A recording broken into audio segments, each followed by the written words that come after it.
Assalamualaikum warahmatullahi wabarakatuh. Kami dari kelompok 8 akan membahas materi mengenai PPN keluaran.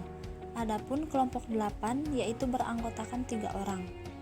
Yang pertama, Nurul Aulia Husairi dengan NIM 1908205009. Yang kedua, Elvina Nur Fazrin dengan NIM 1908205011.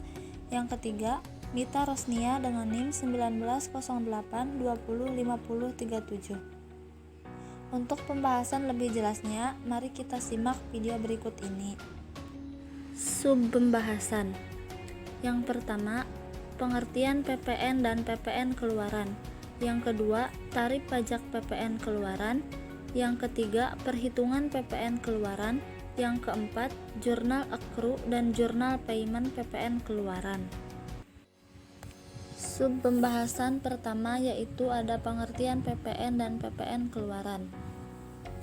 PPN adalah singkatan dari pajak pertambahan nilai, yang artinya pajak yang dikenakan atas setiap penyerahan barang kena pajak atau jasa kena pajak dalam proses peredaran dari produsen ke konsumen. Dalam bahasa Inggris dikenal dengan istilah Value Added Tax atau VAT.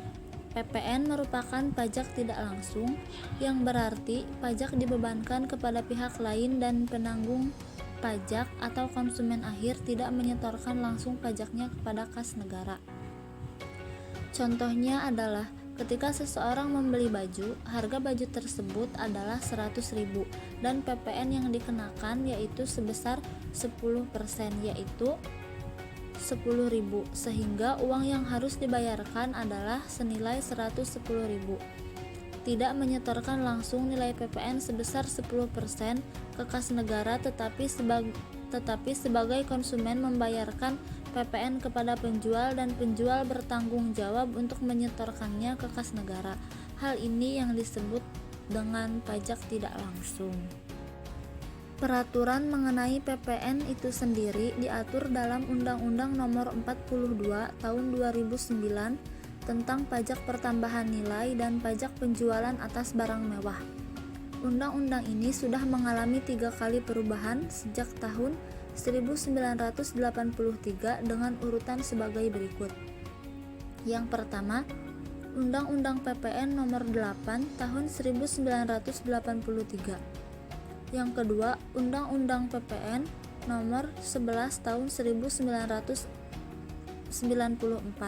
Yang ketiga, Undang-Undang PPN Nomor 18 Tahun 2000. Subjek PPN.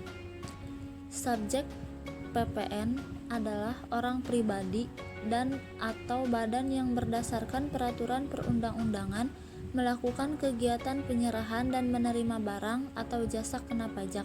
Hal ini dapat diartikan bahwa seluruh orang atau badan yang berada di wilayah Indonesia dan atau dalam daerah pabean merupakan subjek pajak PPN. Objek PPN. Yang pertama, penyerahan barang kena pajak BKP di dalam daerah pabean yang dilakukan oleh pengusaha. Yang kedua, impor barang kena pajak. Yang ketiga, penyerahan jasa kena pajak atau JKP di dalam daerah pabean yang dilakukan oleh pengusaha. Yang keempat, pemanfaatan BKP tidak berwujud dan di luar daerah pabean di dalam daerah pabean. Yang kelima, pemanfaatan JKP dari luar daerah pabean di dalam daerah pabean. Yang keenam, ekspor BKP berwujud oleh pengusaha kena pajak. Yang ketujuh, ekspor BKP tidak berwujud oleh pengusaha kena pajak. Yang kedelapan, yaitu ekspor JKP oleh pengusaha kena pajak. Pengertian PPN keluaran. Pajak keluaran dalam PPN adalah pajak terutang yang wajib dipungut oleh PKP saat melakukan penyerahan barang kena pajak, penyerahan jasa kena pajak, ekspor barang kena pajak berwujud, ekspor barang kena pajak tidak berwujud, atau ekspor jasa kena pajak. Adapun karakteristik pajak keluaran dalam PPN yaitu PPN tersebut sebagai pajak objektif. Karena dalam pemungutannya PPN memberi penekanan pada objek yang dikenakan pajak. pengenaan PPN keluaran diawali dengan penetapan tarif barang, kemudian dilanjutkan dengan pemungutan pajak oleh penjual. Baik, perkenalkan nama saya Nurul Aulia Kusayari dengan NIM 19 08 20 50 09. Di sini saya akan melanjutkan pembahasan kedua mengenai tarif PPN atau pajak pertambahan nilai. Tarif PPN menurut ketentuan Undang-Undang Nomor 42 Tahun 2009 Pasal 7 antara lain, tarif PPN adalah sebesar 10%.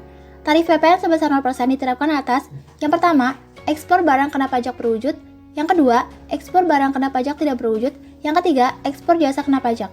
Selanjutnya, tarif pajak sebagaimana dimaksud pada ayat 1 dapat dirubah menjadi paling rendah 5% dan paling tinggi 15% sebagaimana diatur oleh peraturan pemerintah. Contoh perhitungan. Contoh 1. Pakialik merupakan pengusaha berstatus PKP atau pengusaha kena pajak di bidang usaha berjualan layar monitor. Ia menjual layar monitor sebanyak 50 unit pada periode pajak terkini dengan harga satuan kurang lebih 4.500.000. Lalu berapa besar pajak pertambahan nilai keluaran yang harus ditanggung Pakialik dalam transaksi tersebut? Diketahui harga satu layar monitor adalah 4.500.000. Jumlah layar monitor yang terjual adalah 50 unit. Berarti total penjualannya adalah 50 dikali 4.500.000 sama dengan 225 juta.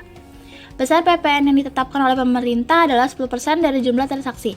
Maka besar PPN keluaran yang harus ditanggung Pakialik adalah 10% dikali 225 juta sama dengan 22.500.000. Dengan demikian, besar PPN keluaran yang menjadi tanggung jawab Pakialik adalah 22.500.000 atas penjualan yang dilakukan terkait layar monitor tersebut.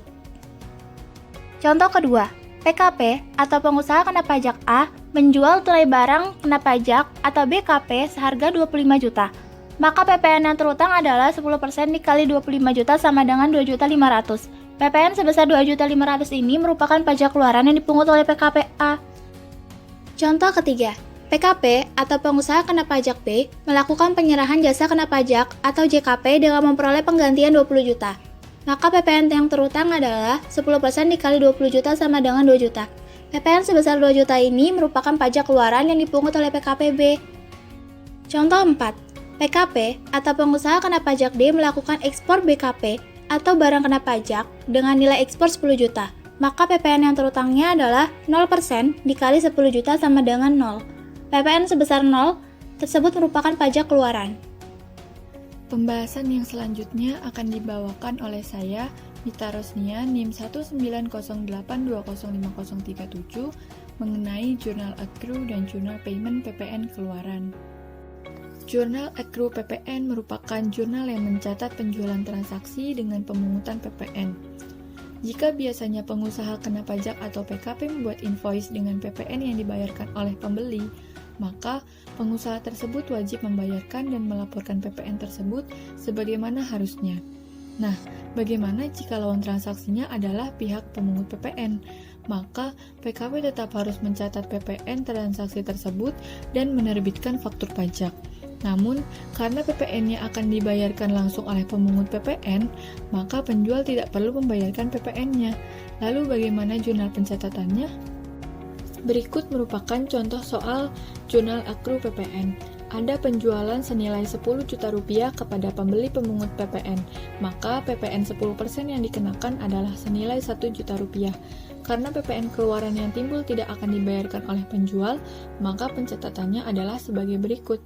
Piutang usaha didebit sebesar 10 juta rupiah, hutang PPN keluaran didebit sebesar 1 juta rupiah, penjualan dikredit sebesar 10 juta rupiah, dan hutang PPN keluaran dikredit sebesar 1 juta rupiah. Selanjutnya, Jurnal Payment PPN.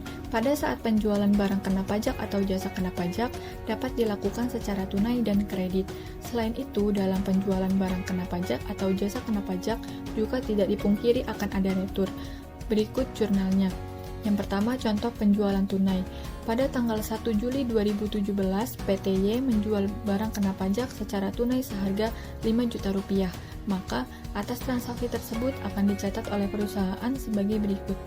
Kas didebit sebesar 5.500.000 rupiah, penjualan dikredit sebesar 5 juta rupiah, dan PPN keluaran dikredit sebesar 500.000 rupiah. Contoh yang kedua yaitu penjualan secara kredit. Pada tanggal 1 Juli 2017, PTY menjual BKP secara kredit seharga Rp6 juta. Maka, atas transaksi tersebut akan dicatat oleh perusahaan sebagai berikut. Piutang dagang di debit sebesar Rp6.600.000, penjualan di kredit sebesar Rp6 juta, PPN keluaran di kredit sebesar Rp600.000. Contoh yang selanjutnya adalah retur penjualan tunai. Pada tanggal 8 Juli 2017, barang yang dijual oleh PT Karimun pada tanggal 5 Juli 2017 dikembalikan karena rusak senilai Rp500.000, maka atas transaksi tersebut akan dicatat oleh perusahaan sebagai berikut. Retur penjualan di debit sebesar Rp500.000, PPN keluaran di debit sebesar Rp50.000, dan kas di kredit sebesar Rp550.000. Dan contoh yang terakhir yaitu retur penjualan kredit. Pada tanggal 10 Juli tahun 2017, barang yang dijual oleh PT Karimun pada tanggal 7 Juli 2017 dikembalikan karena rusak senilai Rp500.000, maka atas transaksi tersebut akan dicatat oleh perusahaan sebagai berikut. Retur penjualan di debit sebesar Rp500.000, PPN keluaran di debit sebesar Rp50.000, dan piutang dagang di kredit sebesar Rp550.000. Mungkin hanya itu yang dapat disampaikan dari kelompok 8 mengenai materi PPN keluaran. Kami dari kelompok 8 memohon maaf yang sebesar-besarnya apabila masih terdapat kekurangan ataupun kesalahan dalam penyusunan materi tersebut. Semoga materi yang disampaikan oleh kelompok 8 dapat bermanfaat bagi kita semua. Sekian dari kami. Wassalamualaikum warahmatullahi wabarakatuh.